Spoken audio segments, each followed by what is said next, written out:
मैं आज आपको 10 पॉइंट की बात कहूंगा, छोटे छोटे हैं, उनकी व्याख्या में नहीं जाऊंगा।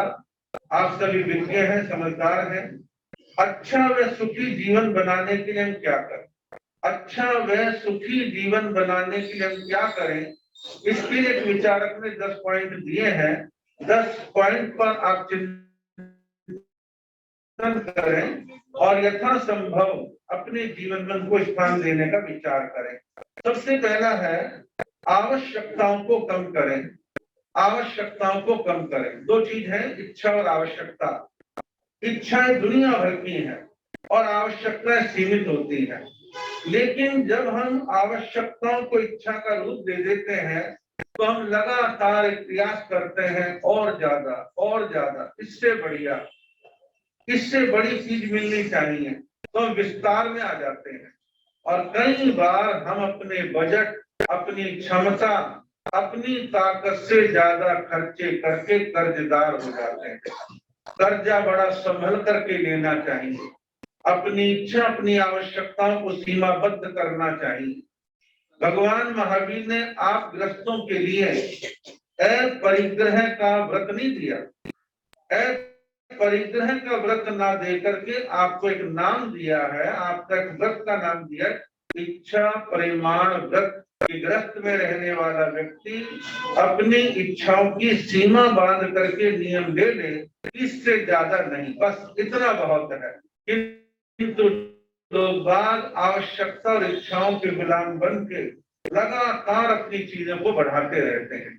जापान में इन दिनों वहां एक अभियान, एक आंदोलन चल रहा है, मिनिमाइज, कम से कम वस्तुओं के द्वारा अपने जीवन को चलाना।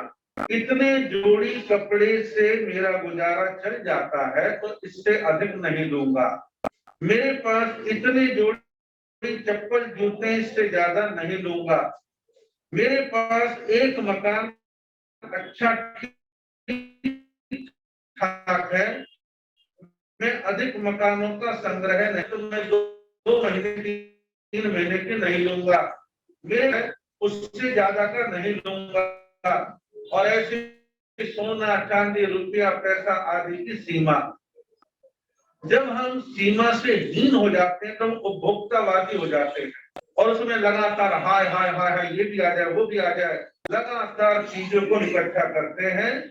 ये हमें नहीं करना चाहिए और पुरानी चीजों का अधिकतम उपयोग करें। और कहीं ना कहीं चीजों का एनवायरनमेंट के ऊपर प्रभाव पड़ता है, तो कम चीजों के द्वारा गुजर बसर करने से कहते हैं आवश्यकताओं को कम करना। दूसरा कहा है परिस्थिति से समझौता करना सीखें। परिस्थिति से समझौता। कई बार आपके, हमारे सबके जीवन में ऐसे हालात होते हैं, परिस्थिति होती है जो हमें पसंद नहीं है, लेकिन करें क्या? लड़े भिड़े, वाद विवाद करें, सिर्फ छोड़े नहीं। हम परिस्थिति को समझें और अपने आप को वहां पर एडजस्ट करने की कोशिश करें। सर्दी है जी, गर्मी है जी, पैसा कम है जी, साधन कम है जी, मेरे लिए ये चीज नहीं है, वो चीज नहीं है। देखो कैसा खाना बनाया है, ये देखो कैसी सास मिल गई, कैसा पति मिल गया, कैसी पत्नी मिल गई, कैसे परिवार वाले मिल गए। हम थोड़ा सा एडजस्ट करना सीखें तो शांति बढ़ेगी। और यदि हम एडजस्ट करना नहीं जानते हैं तो हम अशांत रहेंगे, दुखी रहेंगे और लगातार शिकायतें बनी रहेंगी। तीसरा पॉइंट है किसी का बुरा ना सोचें। किसी का बुरा ना सोचें। जैन धर्म में मन, वचन और काया तीनों की बात आती है। हम मन से भी किसी का बुरा ना सोचें। हम किसी के बुरे का चिंतन ना करें, बुरा ना सोचे, हाय इसका नाश हो, सारे सत्यानाश हो, ये बर्बाद क्यों नहीं हो जाते, ऐसा कोई ख्याल मन में ना लाए। इतनी भावना भाने से भी भगवान महावीर के मत के अनुसार आपका हमारा कर्म का बंधन होगा। तुम ऐसा कोई भी दुष्चिंतन, बुरा चिंतन, दूसरों को विनिष्ट करने की भावना बिल्कुल भी ना लाए। आप में से कुछ लोगों ने आचार्य श्री शिव मुनि जी महाराज के ध्यान शिविर करे हों तो उसमें बार बार ये कहते सबका मंगल, सबका भला, किसी का कोई नुकसान ना हो, किसी को कोई चोट ना पहुंचे। इस प्रकार की भावना वहां पर व्यक्त करवाई जाती है। हम औरों के मंगल की कामना करें। हमारे वैदिक सनातन परंपरा में, कथाओं में, कीर्तनों में कहते विश्व का कल्याण हो, तो विश्व के कल्याण की कामना करने वाले लोग हैं। किसी के बुरे का चिंतन हम ना करें। चौथा कहा है पापों से डरें। पाप नाम की कोई चीज आपको ऐसा नहीं कि वो पर्टिकुलर वो पाप है। पाप की परिभाषा बड़ी व्यापक है और जैन धर्म में 18 प्रकार के पाप स्थान बतलाए हैं। 18 प्रकार के पापों की चर्चा मेरे कमरे में मेरे आने से पहले किताब किसी साध्वी जी की लिखी रखी है।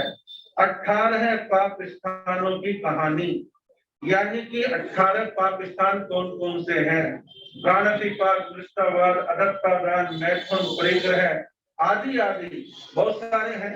आदि आदि 18 पापों की बात आती है और ऐसे ही 7 प्रकार के कुव्यसनों की चर्चा आती है। कुव्यसन यानी बुरी आदतें, जुआ है, चोरी है, शराब है, शिकार है, मांसाहार है, परिस्त्री गमन है, वेश्या गमन है, आदि आदि 7 प्रकार के कुव्यसन, 18 प्रकार के पाप स्थान। ऐसे पापों से हम डरें। आपको डरने से क्या हो जाएगा?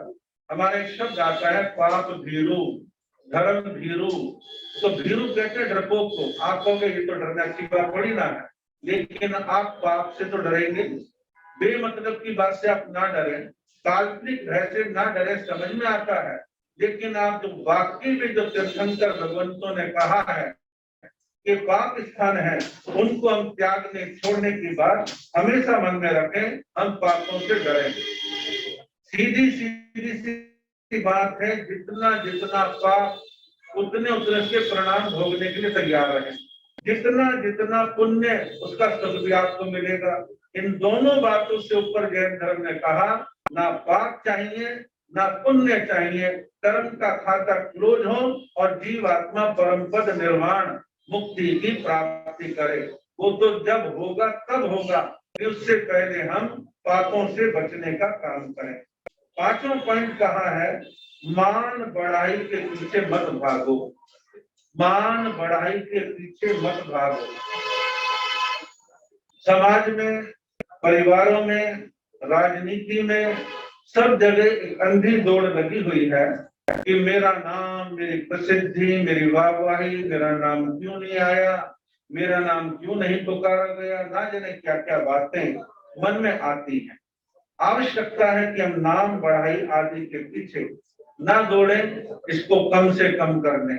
और मैं ऐसा मानता हूँ, हमारे यहाँ का तो ट्रेंड ही ऐसा बन गया है कि हमारे यहाँ पर साधु साध्वी, श्रावक श्राविका भी, वो भी इन चीजों को कहीं ना कहीं डायरेक्ट इनडायरेक्ट प्रोत्साहित करते हैं। लेकिन ठीक है, कहीं सहज रूप से कोई किसी ने किसी का नाम ले लिया, वहां तक ठीक है। तो इतनी ज्यादा महत्वाकांक्षा नाम की भूख ना पाने, संस्थाओं का बेड़ा गर्क हो जाए, संस्थाओं में खींचातानी हो जाए और संस्थाओं के 2-3 टुकड़े हो जाएं, इतनी खींचातानी ना करें। और आजकल बहुत सारी धार्मिक और सामाजिक संस्थाओं के विषय में व्हाट्सएप आदि पर इतना अनर्गल लिखा जाने लगा है कि बहुत सारे लोग तो बड़ा रस लेते हैं, बहुत सारे बकवास है, क्या पढ़ना इसको, इनका काम ही यही है। तो इस प्रकार लोग उनको हल्के में लेते हैं। तो हमारे को जो है मान बढ़ाई, इसके पीछे शुरुआत करें कि मुझे नहीं जाना, मुझे इसके पीछे भागम भाग नहीं करनी है। 6वां सूत्र कहा है लोगों के कहने को, लोगों की प्रतिक्रिया को ज्यादा महत्व ना दें। आप वाकई में यदि गलत हैं और सामने वाले कहा आप गलत हो, तो रुको, चिंतन करो, सुधार करो। यदि कोई कुछ भी बोल रहा है तो आप उस पर जितना जितना जितना ध्यान देंगे, आप मानसिक रूप से परेशान हो जाएंगे, अशांत हो जाएंगे। किसका जवाब देंगे? कोरोना काल में हमने पहली बार ऑनलाइन प्रवचन देने शुरू करे। किसी खास गच्छ का एक श्रावक, उसने व्हाट्सएप पर फूल जलू लिखना प्रारंभ करा, देखो कोरोना चल रहा है, दुनिया मर रही है, बीमार हो रही है, महाराज को प्रवचन देने का भूत सवार है। किसी ने मेरे से कहा महाराज वो तो अपने ऊपर ही चोट कर रहा, जवाब लिखूं? मैं ना, कोई जवाब नहीं लिखना। उनकी मानसिकताएं क्या है मालूम है। आप जवाब, वो जवाब तो चाह रहे हैं, आप जवाब दोगे, आपके जवाब में से बात पकड़ के फिर आप पे पलटवार करेंगे। मैं एक चुप सौ को हराए, कोई इसमें प्रतिक्रिया करने की आवश्यकता नहीं है, कोई जवाब देने की जरूरत नहीं है। तो लोगों के कहने को उतना ही महत्व दे, क्या सामने वाला कह रहा है मेरे अंदर कमी है तो मैं ठीक कर लूं, नहीं है तो इधर सुनो इधर निकालो। और कभी कभी जवाब देना पड़ता है तो आपका जवाब नफा तुला तर्कपूर्ण हो, और एक बार जवाब देके आप चुप खिल जाओ, ताकि वो भोगता भोगता भोगता अपने आप चुप हो जाए। तो जीवन में सामाजिक क्षेत्र में काम करने वालों, सार्वजनिक क्षेत्र में काम करने वालों को इस बात का ध्यान रखना चाहिए। अभी 2-3 दिन पहले एक पत्रकार वार्ता में राहुल गांधी से कहा कि वो फला फला वाले आपको पप्पू कहते हैं, बोले कहने दो। बोले मेरी दादी को यानी इंदिरा गांधी को, मेरी दादी को यानी इंदिरा गांधी को वही लोग गूंगी गुड़िया कहा करते थे, गूंगी गुड़िया कहा करते थे। पूरे विश्व ने देखा गूंगी गुड़िया कैसी थी। तो कहने का मतलब ये है, आप लोगों की प्रतिक्रिया पर ध्यान देंगे तो आप डिस्टर्ब हो जाएंगे। एक नई नई बहू ब्याह करके एक घर में जाती है, उसके लिए नई दुनिया है, नया घर है। सास ने आज कुछ कह दिया, नंदों के यहाँ से कुछ बात आ गई है, फला ने ऐसा कह दिया, जिठानी ने कह दिया, दोरानी ने कह दिया, और वो सोच सोच के चिढ़ रही है, परेशान है, अशांत है। कुछ चीजों को हमें इग्नोर करना आना चाहिए, नजरअंदाज करना आना चाहिए। और आपने भी सुना, कुछ तो लोग कहेंगे लोगों का काम है कहना, तो इस चीज को ध्यान रखें, ज्यादा प्रतिक्रिया में ना आए। 7वां सूत्र है, अपना कार्य स्वयं करना सीखें। हम अपने काम अपने आप करें। कई बार कुछ लोगों की शैली ऐसी बन जाती है, पानी के गिलास है वो भी मांग करके पीना, लाओ जी। अब चाहे बेटी लाए, बेटा लाए, नौकर लाए, पत्नी लाए, माँ लाए, कोई भी लाए, उसे सोफे पर बैठे बैठे पानी चाहिए, वहीं बैठे बैठे खाना चाहिए, और कान तोड़ते मेरे कपड़े धुले कहाँ हैं, तुम करते क्या हो, ना जाने क्या क्या। मैं ऐसा मानता हूँ कि घर के हर मेंबर को, जिसका स्वास्थ्य अच्छा है, शारीरिक क्षमता आज की तारीख में अच्छी है, उसको अपने छोटे छोटे बहुत सारे काम स्वयं करने की आदत डालनी चाहिए। एक तो लगातार काम करने वाले लोगों का स्वास्थ्य अच्छा रहता है। कुछ ऐसे बुजुर्ग लोग जिन्होंने 100 साल की जिंदगी जी है, उनसे पूछा जाता है आपकी लंबी उम्र का राज क्या है, तो एक ही बात कहते हैं, मेहनती हैं, काम करते हैं, लगातार लगे रहते हैं। नरेंद्र मोदी जी की माता जी लगभग 100 साल की हो ही गई थी, उनकी जिंदगी का राज यही है। हमारे आचार्य आनंद ऋषि जी महाराज, पूज्य रतन मुनि जी महाराज, बड़े बड़े संत, जिनकी उम्र का राज है कि अपने काम छोटे छोटे स्वयं करना। तो अपने काम स्वयं करने चाहिए। छोटे छोटे काम करने से भी कैलोरी बर्न होती है। कैलोरी बर्न होगी तो आपकी सेहत अच्छी रहेगी और आपका मोटापा कंट्रोल में रहेगा। इसलिए अपने काम स्वयं करने की आदत डालो। आपका कच्चा बनियान भी कोई दूसरा धोके डाल रहा है, अरे भाई आप नहाए हो, धोके खूंटी पे कहीं पर रस्से सुखा दो, तो उतना नहीं करेंगे। अपने कमरे में कमरा सड़ रहा है, डस्टिंग नहीं करेंगे, धूल मिट्टी नहीं झाड़ेंगे, काम नहीं करेंगे, सैटरडे संडे कर लो।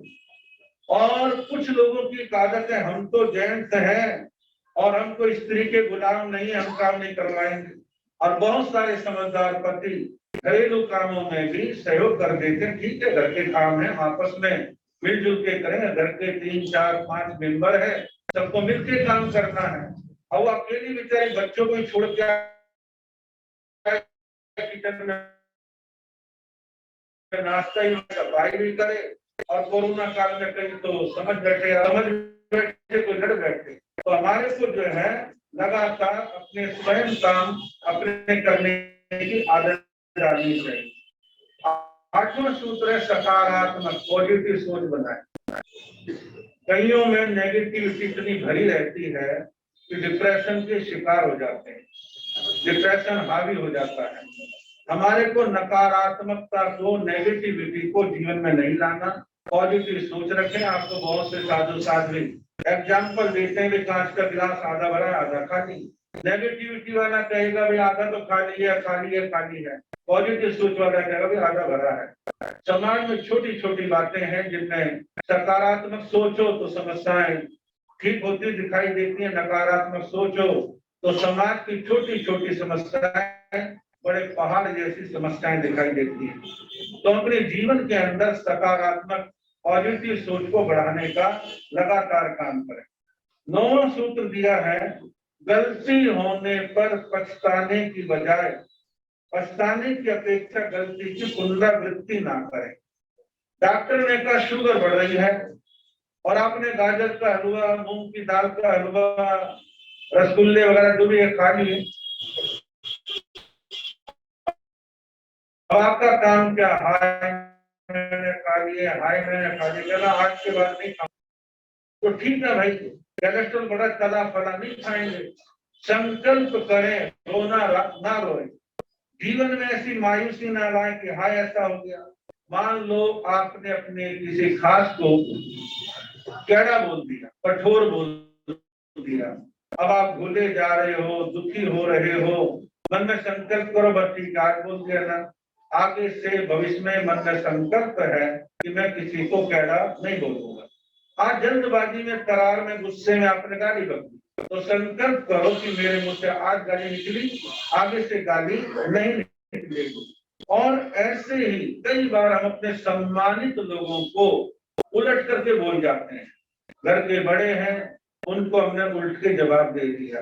अब दे तो दिया, मन ही मन बड़े परेशान हो रहे, दुखी हो रहे, जाओ न चरणों में माफी मांग लो और संकल्प कर लो कि आज के बाद पलट करके जवाब नहीं देंगे। कुछ कहना है तो निवेदन की भाषा में, निवेदन की विनम्र भाषा में अपनी बात को कह देंगे, आगे सामने वाला जैसा उचित समझे वो करेगा। तो हम जो है पछताते रहें, गिल्टी फील करते रहें और अपने आप को बड़ा दुखी अशांत बना लें, संकल्प करें कि बस गलती को दोबारा से नहीं दोहराना है। और 10वां सूत्र है, समय की कीमत को समझें। समय की कीमत को हम समझें। समय पर हमारे महासती जी महाराज ने भी आपको इंगित किया, समय समय पर प्रवचनों में भी विषय घूम घुमा करके आते हैं। और समय के बारे में तो भगवान महावीर ने 2500 साल पहले कह दिया था, संयम गोयम मां कमाए है गौतम, समय मात्र का भी प्रमाद मत करो। यह आध्यात्मिक सूत्र है, धार्मिक सूत्र है। हम अपने समय को बर्बाद ना करें, समय को व्यर्थ ना करें। यहाँ पे बहुत सारे पढ़ने वाले बच्चे, बोर्ड के एग्जाम आ रहे हैं और बोर्ड की क्या बात है, सभी क्लासों वालों के लिए है, संतों के लिए भी है, आपके लिए भी है। हम टाइम टेबल के साथ चलने की आदत बनाएं। आपने मानसिक संकल्प लिया कि रात 10 बजे मोबाइल पर कितना ही आकर्षक कोई चीज है, मैं अपना मोबाइल बंद करके सो जाऊंगा। आप सो गए तो सुबह समय पर उठेंगे और समय पर उठेंगे तो दिन भर के सारे काम सिस्टमेटिक तरीके से चलेंगे और आपको सुकून महसूस होगा। जो लोग टाइम मैनेजमेंट को नहीं समझते हैं, उनके काम इकट्ठे हो जाते हैं, फिर झुंझलाते हैं, बीपी हाई करते हैं और धड़कनें फास्ट हो जाती हैं, अबड़ तबड़ में एक्सीडेंट कर बैठते हैं। समय पर सारे काम करने की आदत डालें और पढ़ाई वाले विद्यार्थी समय को बांट करके चले। और अभी 2-3 दिन पहले मैं ऐसे एक आर्टिकल पढ़ रहा था, विदेश में किसी देश के अंदर टाइम टेबल के बारे में नई चीज का उन्होंने आविष्कार तो नहीं कहूंगा, एक नया पैमाना बनाया विद्यार्थियों के लिए। इस समय पढ़ना है, इस समय खेलना है, इस समय ये करना है। और ये तो हमारे यहाँ भी करने वाले करते हैं, लेकिन टाइम टेबल से चलने की आदत बनाए। अभी कुछ लोग मेरे पास दिन निकलने से पहले आने की आदत वाले लोग दिल्ली में हैं और यह देर रात को। मैंने कहा भाई सर्दी पड़ रही है, सुबह हमारे भी काम होते हैं, तुम तो दिन निकलने से पहले 1 घंटे पहले आ गए और हमारे सारे काम, चाहे माला है, कुछ पढ़ रहे हैं, सब डिस्टर्ब हो जाता है। आप सूर्योदय के बाद आप आइए, दिन में आइए जैसी आपकी अनुकूलता है। तो टाइम मैनेजमेंट का ध्यान रखना। पुराने श्रावक श्राविका अपने आप ही देखते, ये गोचरी का टाइम है, ये प्रतिगण का टाइम है, वो आते ही नहीं थे। आजकल तो घड़ी देखते ही नहीं, जब मर्जी महाराजों के पास आ जाते हैं। गोचरी चल रही, कहते महाराज तो थोड़ा सा यूं कर दो। तो इस प्रकार समय की कीमत को सब समझे, व्यापारी समझे, सामाजिक कार्यकर्ता इसकी कीमत को समझे, लेकिन आपके टाइम मैनेजमेंट को खराब कर रहा है मोबाइल। मोबाइल जीवन का हिस्सा है, आज इससे इनकार नहीं किया जा सकता, लेकिन मोबाइल को उतना ही महत्व दें जितना आवश्यक है। तो इस प्रकार समय की कीमत को हम जाने, समझे, महसूस करें। कुछ सूचनाएं हैं।